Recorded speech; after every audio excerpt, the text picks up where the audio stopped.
Il fut autrefois le visage même du cinéma américain, admiré, adoré et inarrêtable. Robert Redford n'a pas seulement joué dans certains des films les plus emblématiques du XXe siècle, il a littéralement façonné l'industrie. Il a réalisé des chefs-d'œuvre, lancé des carrières grâce au Sundance et bâti un héritage qui semblait intouchable. Mais que se passe-t-il lorsque les projecteurs s'éteignent? Aujourd'hui, à plus de 90 ans, la vie de Redford n'est plus rythmée par les tapis rouges et les applaudissements. Ce à quoi il fait face dans ces dernières années n'est pas ce que beaucoup auraient imaginé pour un homme d'une telle influence. Il y a la perte, il y a le silence, et il y a ce schéma obsédant qui l'a suivi de l'enfance à la vieillesse. Vous pensez peut-être connaître Robert Redford, mais la vérité sur la façon dont il vit aujourd'hui pourrait bien vous surprendre. La bataille oubliée contre la polio. Dans les années 1940, alors que Robert Redford n'était encore qu'un jeune garçon grandissant dans le quartier ouvrier de Van Nuys, à Los Angeles, le monde ne faisait pas que gérer les séquelles de la Seconde Guerre mondiale, il était aussi frappé par un ennemi silencieux et terrifiant, la polio. Cette maladie virale hautement contagieuse avait déjà paralysé des milliers d'enfants, les laissant handicapés ou enfermés dans des poumons d'acier. Ces respirateurs mécaniques qui permettaient de maintenir la respiration lorsque le virus attaquait le système respiratoire. C'était le cauchemar de tous les parents et l'ombre invisible de tous les enfants. Comme des millions d'enfants à l'époque, Redford vivait dans l'angoisse permanente de cette menace imminente. Avant la découverte du vaccin de Salk, la peur de la polio planait sur toute ton enfance parce que tu ne voyais que des gens dans des poumons d'acier, se souvenait Redford dans une interview accordée à Fresh Air de NPR en 2018. Ce n'était pas juste des reportages ou des histoires lointaines, c'était une peur réelle, tangible. Dans les cours de récréation, les enfants murmuraient des histoires sur des camarades qui disparaissaient soudainement, des familles qui fermaient leurs volets et des piscines d'été qui restaient closes par crainte de contamination. Les parents étaient impuissants, tentant de protéger leurs enfants d'un ennemi invisible. Redford avait environ 11 ans lorsqu'il fut directement confronté au virus. Il avait passé une journée ensoleillée du sud de la Californie à nager dans l'océan, profitant de la joie insouciante de la jeunesse. Mais le lendemain matin, tout avait changé. Son corps ne répondait plus comme il le devait. « Je ne pouvais plus vraiment bouger », se rappela-t-il. « Je ne pouvais plus lever les bras. Je ne pouvais pas ouvrir les yeux. » Une réalisation terrifiante pour un enfant si jeune. Bien que son cas ait été qualifié de bénin, il fut assez grave pour le clouer au lit pendant 2 semaines entières. Ce n'était pas un cas de poumon d'acier, expliqua-t-il, mais c'était assez sévère. Le fait qu'il ait pu récupérer totalement, sans séquelles, relevait presque du miracle à l'époque. Pourtant, la cicatrice émotionnelle de cette expérience ne disparut jamais vraiment. Elle laissa à Redford une conscience aiguë de la fragilité de la vie et de la proximité avec laquelle il avait frôlé un destin radicalement différent. Plus tard, il confia que survivre à la polio avait transformé sa vision de la vulnérabilité et de la résilience. Alors que d'autres enfants ne revenaient pas à l'école comme avant, ou n'y revenaient pas du tout, Redford avait eu une seconde chance, et il ne l'a jamais oubliée. Des années plus tard, devenu cinéaste et militant respecté, Redford rendit discrètement hommage à ce chapitre fondateur de sa vie. En 2014, il co-réalisa un segment pour la série documentaire en 3D Cathedrals of Culture et choisit de mettre en lumière le Salk Institute for Biological Studies à La Jolla, en Californie. Conçu par le célèbre architecte Louis Kahn et fondé par le docteur Jonas Salk, l'homme même qui développa le premier vaccin efficace contre la polio dans les années 50, cet institut représentait pour Redford bien plus qu'un simple accomplissement scientifique. C'était personnel. « J'étais là quand la polio représentait encore une menace », expliqua-t-il dans le film. Donc, quand Jonas Salk a inventé le vaccin, ce fut une nouvelle bouleversante. Le bâtiment lui-même, ajouta-t-il, symbolisait l'intersection entre la science, le design et l'espoir. La vision artistique de Redford pour ce segment présentait le Salk Institute, non pas seulement comme un centre de recherche, mais comme une sorte de cathédrale moderne, édifiée non pour le culte, mais pour la protection et l'avancement de la vie humaine. La jeunesse tourmentée qui a forgé une légende hollywoodienne. Bien avant que Robert Redford ne devienne le garçon en or par excellence d'Hollywood, bien avant d'être célébré comme réalisateur oscarisé, défenseur de l'environnement et fondateur du Sundance Film Festival, il était un adolescent agité et en colère de Van Nuys, en Californie. Un garçon qui se battait non seulement contre le monde qui l'entourait, mais souvent aussi contre lui-même. Sa jeunesse, marquée par la délinquance, le chagrin et des confrontations avec le danger, a forgé l'homme résilient qui allait plus tard captiver des générations à travers des histoires sur et hors écran. Redford est né en 1936 dans une famille ouvrière. Son père, Charles Redford Sr., travaillait de longues heures comme livreur de lait, souvent absent de la maison, tandis que sa mère, Martha Hart, était le cœur émotionnel du foyer. Mais la vie à Los Angeles après la Seconde Guerre mondiale était tumultueuse. L'étalement suburbain de Van Nuys était un lieu de choc culturel, où les divisions raciales bouillonnaient sous la surface et où les jeunes trouvaient souvent leur identité, non pas à l'école ou en famille, mais dans la rue.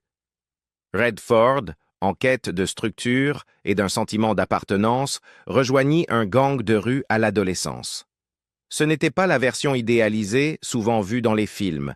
Il s'agissait de survie, de rébellion et d'un désenchantement grandissant envers l'autorité. On formait un gang de rue, se souvient un ami d'enfance, pas au sens criminel, mais au sens marginal. On ne rentrait pas dans le moule, alors on s'est rapproché pour ça. Redford avoua avoir volé, bu de l'alcool, séché les cours et même cambriolé des maisons. Ce n'était pas de la simple crise d'adolescence, c'était une vie sur le fil. L'une des expériences marquantes de sa jeunesse fut sa confrontation avec un tyran nommé Félix, un garçon qui le prenait pour cible parce qu'il était athlétique, populaire et peut-être plus provocateur encore, blanc. Redford se rappela plus tard que les tensions raciales de leur quartier se réglaient souvent par la violence, et être pris pour cible signifiait une chose: céder sous la pression ou se battre. « Je me suis endurci très vite », se souvint-il, parce que je n'avais pas le choix. La rue ne laissait aucune place à la sensibilité ni à la réflexion. Il fallait avoir du cran. Il se souvint aussi d'un défi qui faillit lui coûter la vie. Ses camarades l'avaient mis au défi de sauter d'un toit, un acte censé prouver son courage. Poussé par la colère et le désespoir, il sauta. Il survécut de justesse, mais l'événement lui laissa une cicatrice durable, à la fois physique et émotionnelle. « Ce moment m'a appris quelque chose », déclara Redford des années plus tard. « Soit tu laisses la peur te définir, soit tu la surpasses. » C'est une philosophie qu'il allait emporter dans sa vie adulte, sur scène comme à l'écran. Son imprudence ne s'arrêta pas là. Redford fut tapé par la culture automobile florissante de la Californie au début des années 1950. Il s'impliqua à fond dans les courses de dragster, fonçant souvent à toute allure dans les rues de Los Angeles. Une nuit, alors qu'il roulait à 90 miles à l'heure pour se rendre à une course, il perdit le contrôle et s'écrasa.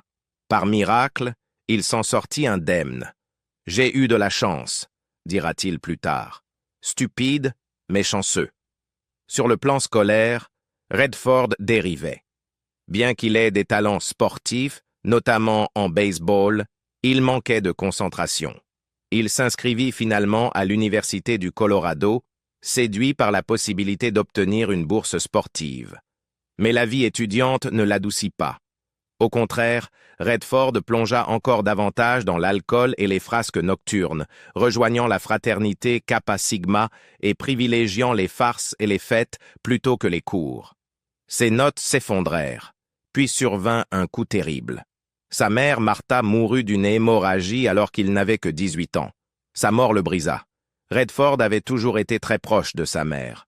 Elle était sa soutienne inébranlable, la seule à croire en lui quand tout le monde doutait. Elle était à mes côtés, peu importe à quel point je me plantais, confia-t-il un jour. Sa disparition, si soudaine et injuste, laissa Redford à la dérive. Il se mit à boire encore davantage et finit par être expulsé de l'université. Sans attache, Redford quitta les États-Unis pour l'Europe. Il erra à travers la France, l'Italie et l'Espagne, vivant souvent au jour le jour. Il peignait, dessinait et absorbait les cultures qui l'entouraient. Paris, surtout, lui offrit un nouveau sens artistique. Il étudia à l'école des beaux-arts et dessinait des portraits à la craie sur les trottoirs pour gagner de quoi manger. Ce n'étaient pas des années glamour, elles étaient solitaires, marquées par la faim et le froid, mais elles le transformèrent. Quand il rentra aux États-Unis, Redford rapporta quelque chose de nouveau, une identité façonnée non par la rébellion, mais par l'art. Il s'inscrivit au Pratt Institute à Brooklyn pour étudier la peinture, puis finit à l'American Academy of Dramatic Arts. C'est là qu'il découvrit la narration dans sa forme la plus brute et expressive, le jeu d'acteur. Pour la première fois, Redford trouva un moyen structuré de canaliser l'émotion, le chaos et l'expérience qu'il avait accumulée pendant sa jeunesse. Pourtant, même alors que son chemin commençait à se dessiner, les fantômes de son passé restaient proches. À 16 ans, Redford avait été arrêté pour avoir transporté, sans le savoir, des bijoux volés dans la voiture d'un ami. Son père plaida auprès des autorités, arguant que son fils ignorait totalement ce qu'il y avait dans le coffre. Les charges furent abandonnées, mais l'événement hanta Redford pendant des années. « Ça aurait pu finir autrement », dit-il. « Ça aurait pu être le centre de détention pour mineurs au lieu d'Hollywood. » Ce passé, Redford n'a jamais cherché à l'effacer. Il est devenu la pierre angulaire de ses histoires. Ces personnages luttaient souvent avec leur identité, leur sentiment d'exclusion et la justice. De Butch Cassidy and the Sundance Kid à Les Hommes du Président, les rôles de Redford reflétaient la complexité morale qu'il connaissait si bien. « Je ne voulais pas jouer des héros trop propres », expliqua-t-il un jour. « Je voulais qu'ils soient réels. » Son activisme, lui aussi, prit racine dans ses expériences. Redford n'oublia jamais les tensions raciales de sa jeunesse, ni la destruction de l'environnement qu'il avait observé à Los Angeles après la guerre. Il devint un fervent défenseur de la protection de la nature et des libertés civiles, fondant le Sundance Institute non seulement pour promouvoir de nouvelles voies dans le cinéma, mais aussi pour soutenir un art honnête et sans compromis. Avec du recul, la jeunesse de Redford se lit comme un roman, un adolescent troublé au bord du gouffre, sauvé par l'art, endurci par le chagrin, ému par quelque chose de plus profond que la gloire.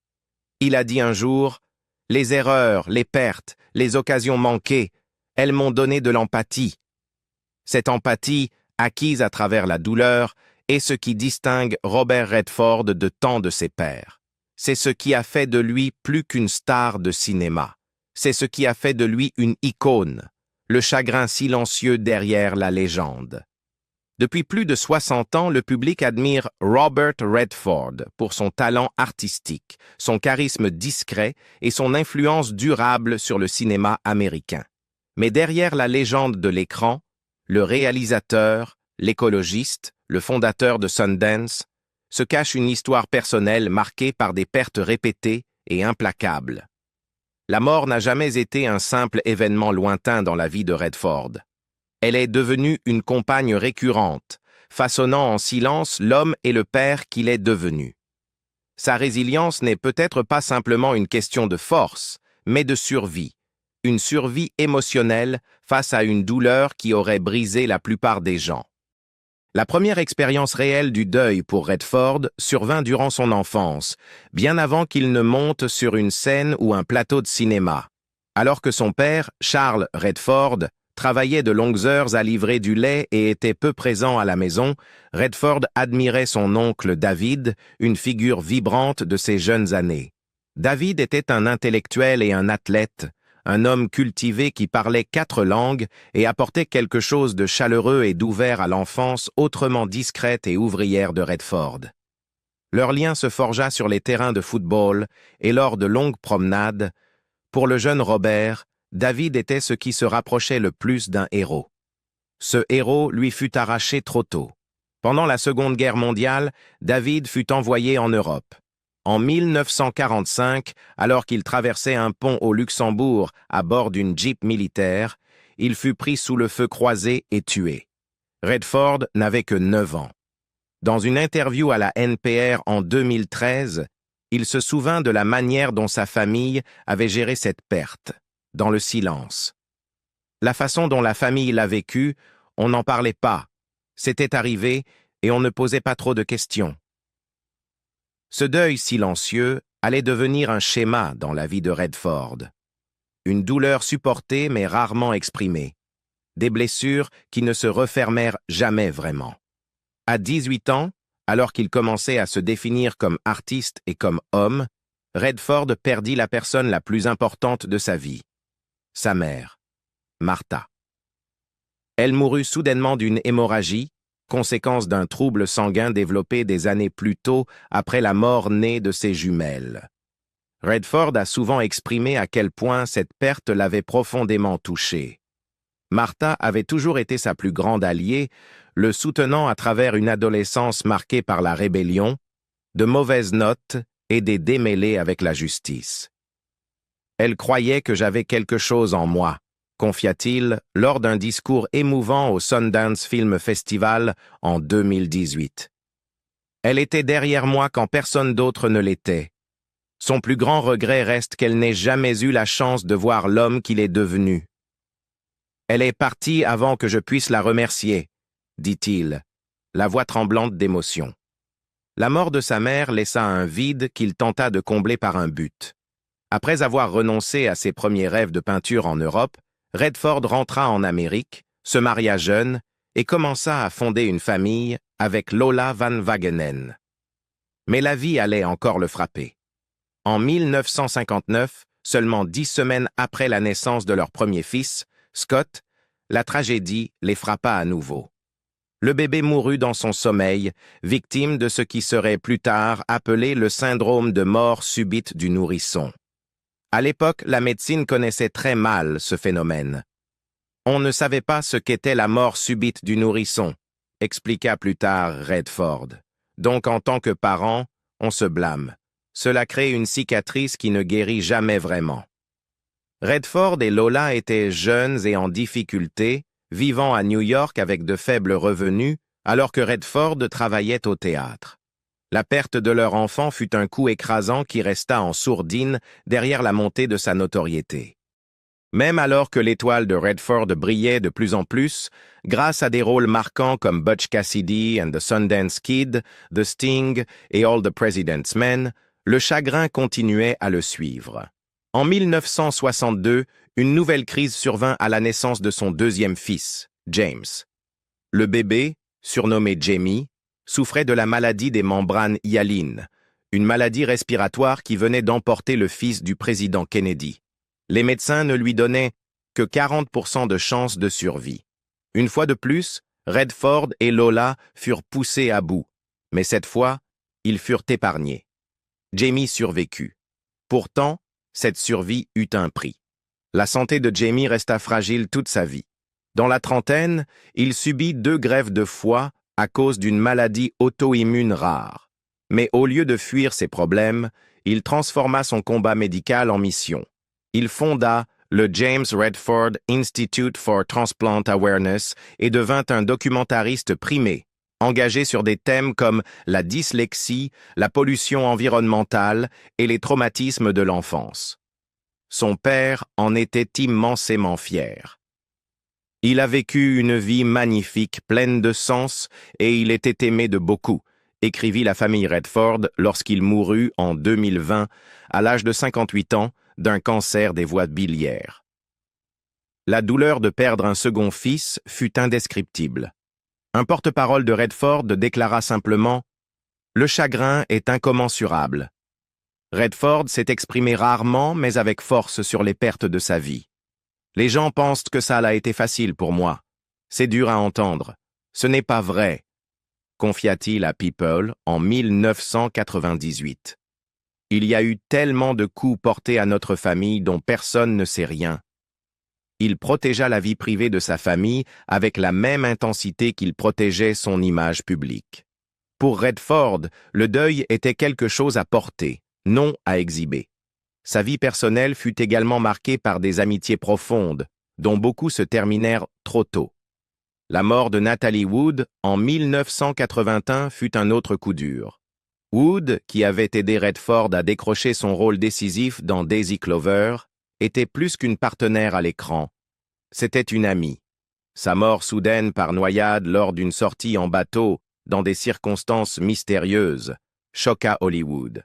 Bien que Redford soit resté en grande partie silencieux sur sa disparition, sa participation au documentaire HBO de 2020 What Remains Behind montra que cette perte le hantait encore des décennies plus tard. Au fil des années, Redford a supporté la mort d'amis, de mentors, de collaborateurs et de membres de sa famille. Chacune de ces pertes s'est gravée dans son histoire, en silence, sans fanfare. Son ex-épouse Lola, même après leur divorce en 1985, resta une présence essentielle dans sa vie, notamment alors qu'ils affrontaient ensemble le deuil en tant que parents. Leur lien, respectueux, durable et fondé sur des décennies de coparentalité, fut l'une des rares constantes au milieu de ces tempêtes personnelles. Même le corps de Redford n'a pas échappé à la maladie. À 11 ans, il contracta la polio, un diagnostic terrifiant avant l'existence d'un vaccin. Bien que son cas fût bénin, il resta alité et effrayé. Avec le recul, on peut y voir comme un avant-goût de la fragilité qui allait définir sa vie émotionnelle. Le contraste entre les personnages robustes et solides que Redford incarnait à l'écran et la douleur intime qu'il portait en silence est frappant. Ses rôles étaient souvent stoïques, cow-boy, escroc, journaliste d'investigation, mais l'homme derrière eux était marqué par la perte. À l'approche des derniers chapitres de sa vie, Redford porte non seulement les honneurs d'une carrière qui a redéfini le cinéma indépendant, mais aussi le poids invisible d'une existence ponctuée par la mort. Sa résilience ne réside pas dans le fait de surmonter le deuil, comme si c'était possible, mais dans le fait de vivre à côté de lui, sans jamais laisser la douleur lui voler sa capacité d'aimer, de créer et de rester connecté au monde. Il a dit un jour: la chose la plus dure dans la vie, c'est quand tes enfants souffrent, c'est ça qui te désarme. Et pourtant, il est resté debout. À travers tous les enterrements, les nuits sans sommeil et la tristesse silencieuse, Redford n'a jamais cessé de construire, d'aimer ni d'espérer. Peut-être est-ce là le véritable cœur de son héritage, non pas ses films ni sa célébrité, mais le fait qu'il a tenu bon. Une vie de passion discrète et de liens durables. La vie amoureuse de Robert Redford, à l'image d'une grande partie de sa carrière, s'est déroulée loin des projecteurs, soigneusement protégée, mais indéniablement marquée par la passion, la tragédie et la résilience. En 1958, à seulement 22 ans, Robert Redford épousa une jeune femme mormone prénommée Lola Van Wagenen. Leur romance ne naquit pas de la célébrité, mais d'une quête brute de stabilité. Il venait de rentrer d'Europe, où il avait erré dans le quartier latin de Paris comme jeune étudiant en art, vivant de presque rien et dessinant sur les trottoirs pour quelques pièces. Ce chapitre de sa vie lui avait donné une vision artistique, mais l'avait laissé spirituellement instable. Il retourna aux États-Unis à la recherche de quelque chose de durable, et le trouva temporairement en Lola. Redford avoua plus tard qu'une partie de la raison pour laquelle il s'était marié si jeune était de convaincre sa famille, et peut-être lui-même, qu'il pouvait mener une vie stable.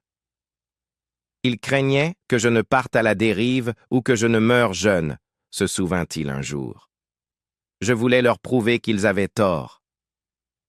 Au moment de leur mariage, ils n'avaient que 300 $ en poche. Ils s'installèrent à New York, où Redford étudia au Pratt Institute, avant de découvrir sa vocation d'acteur. Le couple accueillit peu après leur premier enfant, Scott, Mais la tragédie les frappa lorsque Scott mourut du syndrome de mort subite du nourrisson à seulement 10 semaines. Cette perte marqua le début d'un schéma dans la vie de Redford où amour et chagrin semblaient toujours liés. Malgré tout, le couple persévéra et eut finalement 3 autres enfants, Shona, James et Amy. Alors que la carrière de Redford prenait son envol dans les années 1960 et 1970, les pressions de la célébrité et la distance commencèrent à peser sur leur mariage. Bien que les Redford aient longtemps présenté un front uni, ils s'étaient discrètement séparés au milieu des années 1970 et finirent par divorcer en 1985, après près de 30 ans de vie commune. Malgré la rupture, il n'y eut aucune animosité publique entre eux. En réalité, Redford loua leur capacité à coparenter et à préserver le respect mutuel. C'était mutuel et c'était juste de passer à autre chose, déclara-t-il au Télégraphe. Nous avons toujours beaucoup d'amour, beaucoup d'affection, beaucoup d'amitié. Les enfants vont bien. Ils ont surmonté tout ça. Je n'ai jamais voulu être l'une de ces victimes de divorce hollywoodien. Après le divorce, Redford traversa une période de solitude émotionnelle.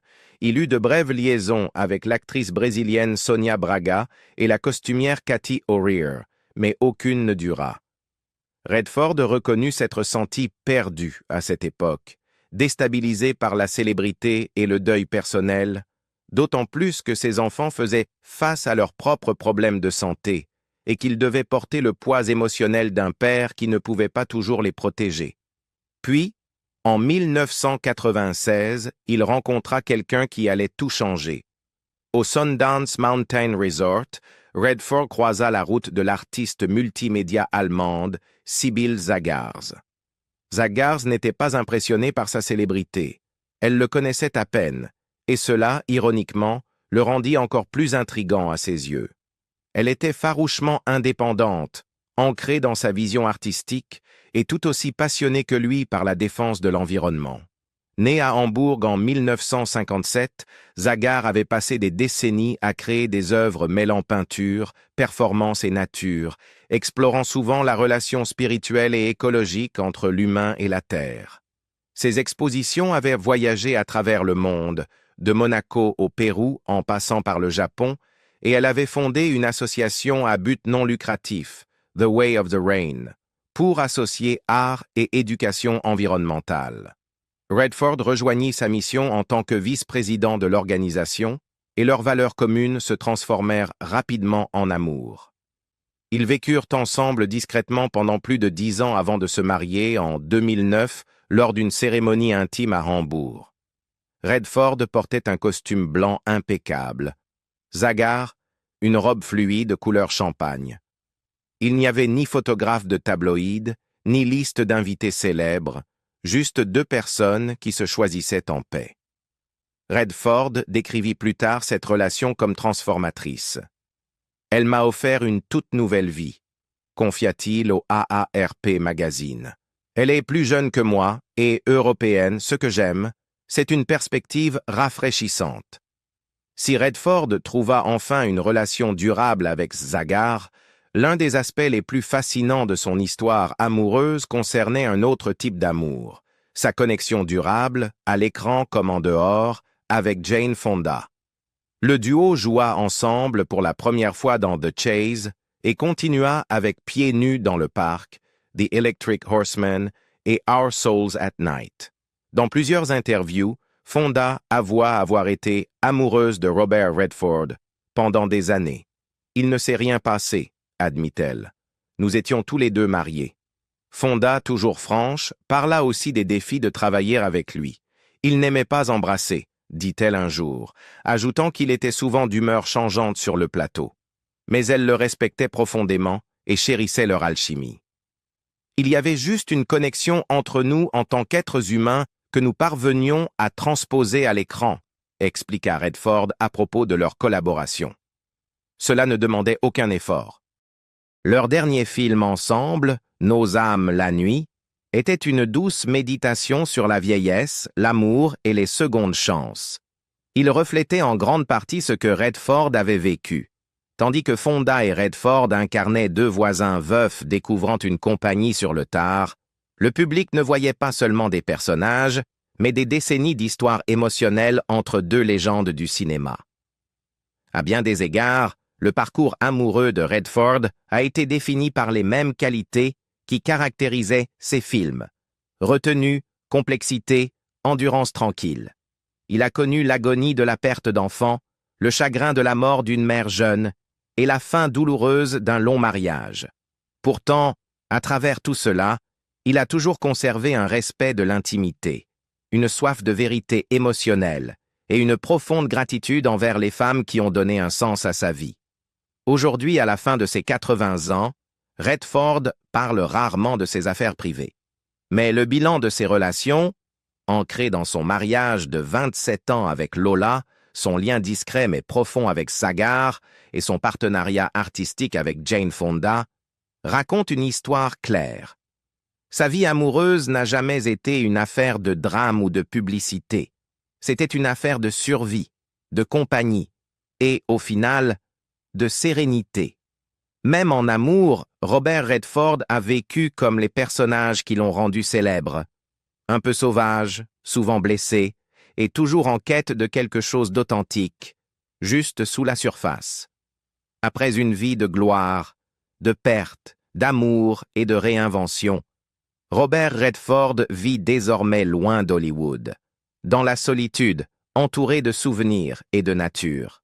Il a enduré plus de deuil que la plupart des gens, mais a aussi laissé un héritage que peu pourraient égaler. Considérez-vous sa vieillesse silencieuse comme une fin triste ou comme une conclusion paisible à une vie extraordinaire? Dites-nous ce que vous en pensez. Si l'histoire de Redford vous a ému, n'oubliez pas de liker, de partager et de vous abonner pour découvrir d'autres parcours méconnus de légendes hollywoodiennes.